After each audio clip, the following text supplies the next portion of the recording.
Bonjour, je vais vous présenter l'exercice 12, comment raisonner, comment comprendre une expérience où on lance 2 dés.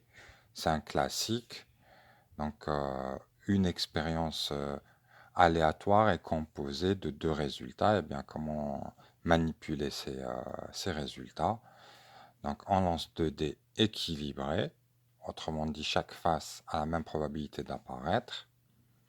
Première question, utiliser un tableau à double entrée pour décrire les résultats. Donc ce tableau à double entrée est un grand classique quand notre expérience est composée de 2 résultats élémentaires. Donc combien de résultats possibles y a-t-il? Quelle loi peut-on utiliser?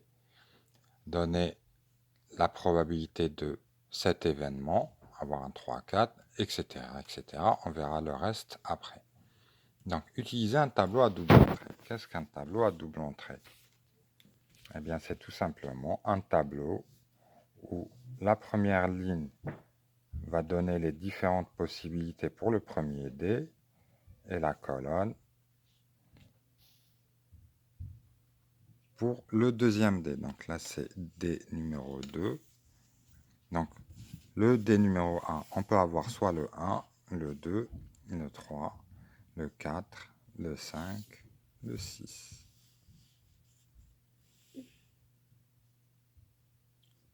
Et le 2, eh bien, même chose, soit le 1, soit le 2, soit le 3, soit le 4, soit le 5, soit le 6.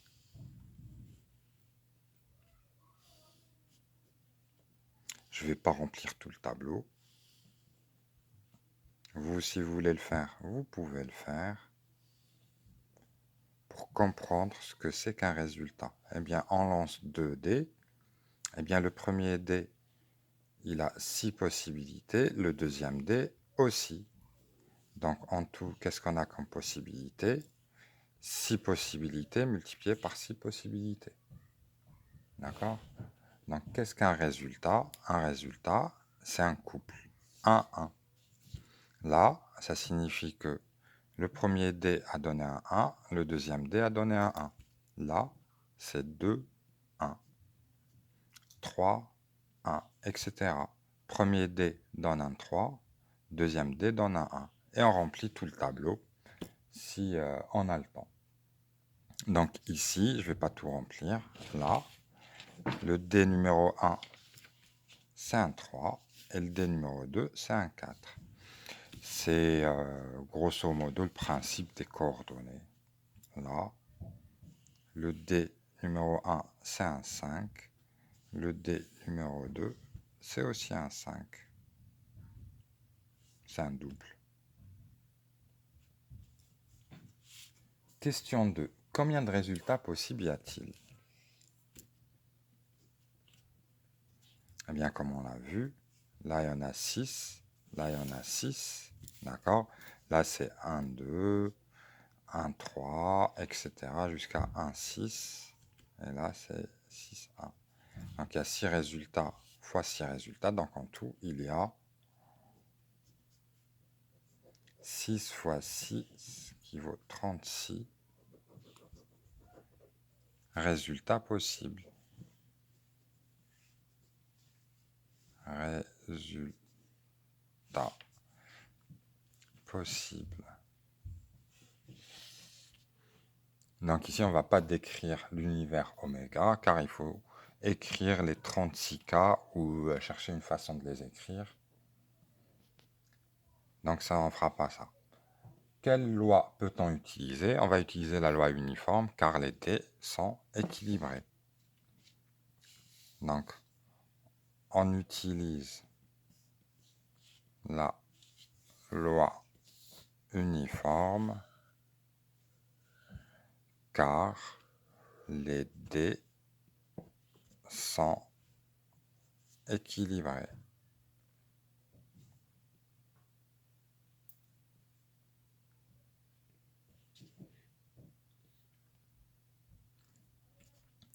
Donc, chaque résultat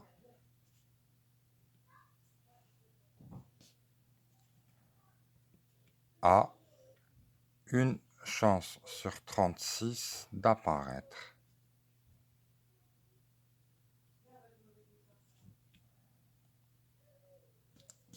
Troisième question, donner la probabilité d'avoir un 3-4.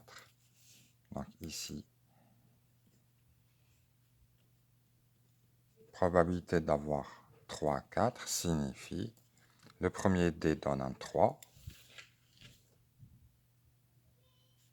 et le deuxième dé donne un 4. Et là, il n'y a pas beaucoup de possibilités. Le 3 et le 4, il y a une seule possibilité sur 36. Deuxième question, donc là, je vous remonte les questions. Calculez la probabilité d'avoir un double. Qu'est-ce qu'un double?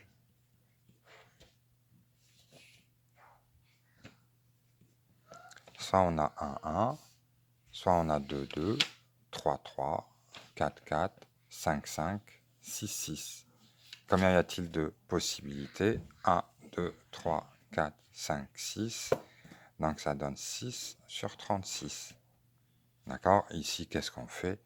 Nombre de cas favorables à l'événement.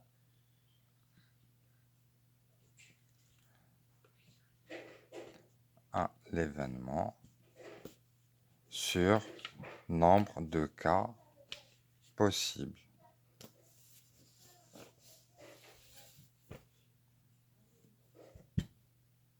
Ok? Donc ça, c'est quand on utilise la loi uniforme ou bien qu'on appelle aussi équirépartition ou bien équiprobabilité. Cinquièmement, calculer la probabilité d'avoir deux nombres différents.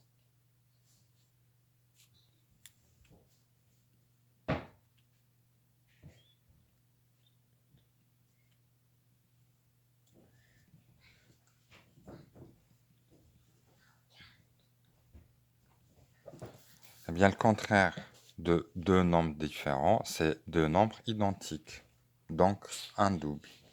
Ça, c'est égal à 1. Moi, la probabilité d'avoir le contraire de deux nombres différents, c'est avoir deux nombres identiques, donc avoir un double. Et donc, ça donne 1 moins 6 sur 36. On met au même dénominateur qui donne 30 sur 36. On aurait pu aussi comptabiliser directement. C'est correct.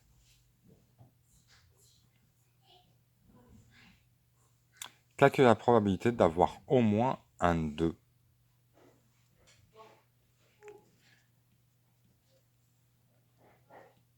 Au moins un 2. Eh bien, avoir au moins un 2, c'est soit le premier 2 donne un 2, soit le deuxième donne un 2. Donc là, si on remplit tout, voilà ce que ça donne. Moi, je ne vais pas tout remplir. Et là, 6, 2. Donc, combien y a-t-il de possibilités? 1, 2, 3, 4, 5, 6, 7. Lui, attention, il ne faut pas le compter deux fois.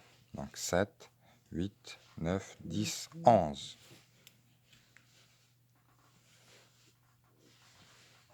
D'accord? Donc, le double 2, on ne le compte pas deux fois. Là, il y a 6 possibilités. Là aussi, il y en a 6. Mais quand on compte ici 6, celle-là, on la recompte pour une deuxième fois. Donc, il ne faut pas la recompter, il faut l'enlever. C'est un petit peu le principe de A union B qui est égal à P de A plus P de B moins P de A inter B. Donc, le résultat ici, c'est 11 sur 36. Et dernière question, 7. Calculer la probabilité d'avoir une somme égale à 6.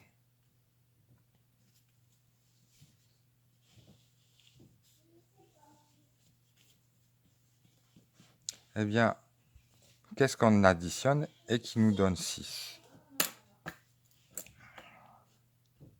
On peut s'aider du tableau. Si on fait 1 plus 1, ça donne 2. 1 plus 2, 3. 1 plus 3, 4. etc. Et on cherche où est-ce qu'on a un 6. Eh bien là, 1 plus 5, ça nous donne un 6. 1 plus 6, non. Et en fait, sur chaque ligne, on aura une seule possibilité. 2 plus 4, ça donne un 6. 3 plus 3, ça donne un 6. 4 plus 2, ça donne un 6. Et 5 plus 1, ça donne un 6. Donc en tout, il y a 1, 2, 3, 4, 5 possibilités d'avoir un 6. Donc ça, c'est la probabilité d'avoir 1, 5, ou bien 2, 4, ou bien 3, 3, ou bien 4, 2, ou bien 5, 1. 1 36e plus 1 36e, 1 36e, 1 36e, 1 36e, ça donne 5 sur 36. Ou bien vous faites comme tout à l'heure, la réponse de là à là est acceptable car ici on compte le nombre de cas favorables. Combien avons-nous de couples qui donnent une somme égale à 6? Eh bien il y en a 5. Voilà pour l'exercice 12.